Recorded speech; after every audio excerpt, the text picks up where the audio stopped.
Hey guys, তোমরা আগের ভিডিওতে সবাই দেখেছো যে আমরা সবাই মিলে চলে এসেছি ইরার রাইস সেরেমনিতে। আর সবাই তারপরে একে একে ওকে আশীর্বাদ করে নিচ্ছিলাম। ও একটু পর পর এত বিরক্ত হয়ে উঠছিল, লাস্ট অব্দি বাধ্য হয়ে ওকে দাঁড় করিয়ে এদিক ওদিক ঘুরিয়ে ঘুরিয়ে আমাদেরকে আশীর্বাদ করতে হয়েছে। আর ও যখন যখন সবাই ওকে ওর গিফটগুলো দিচ্ছিল, তখন আবার চুপ করে শান্ত বাচ্চা হয়ে নিজের গিফটগুলো ভালো করে দেখে নিচ্ছিল। আর তারপর যতক্ষণ শান্ত থাকছিল তার মধ্যেই আবার সবাই একে একে নিজেদের আশীর্বাদটা সেরে নিচ্ছিল, না হলে তো আবার কাঁদতে শুরু করে দিচ্ছে।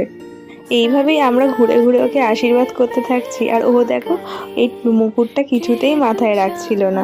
আর এখন বাচ্চাদের কি কিউট কিউট জিনিস পাওয়া যায় বলো। আমার তো দেখে মনে হয় এটা নেবো না ওটা নেবো। ওর ড্রেসটা কেনার টাইমে আমার ঠিক এরকমই হয়েছে, সব ভালো লাগছে, কোনটা ছেড়ে কোনটা নেওয়া যায়। আর এত কিউট কিউট হয় কি বলবো, আমাদের টাইমে তো এগুলো কিছুই পাওয়া যেত না, আর তার আগে তো ছেড়েই দাও। আর এখানে ওর দাদু দিদা সবাই মিলে ওকে একে একে আশীর্বাদ করছিল। আর ও ওদের বাড়ির ফার্স্ট বাচ্চা, তো সেখান থেকে আর সবার থেকে ছোট, তাই ওদের কাছেও ও ভীষণ স্পেশাল।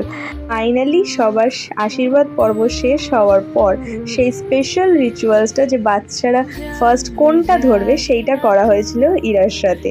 তো সেই জিনিসটা ও কি ধরলো জানার জন্য পরের পার্টটা দেখতে হবে। আপাতত চ্যানেলটাকে সাবস্ক্রাইব করে নাও।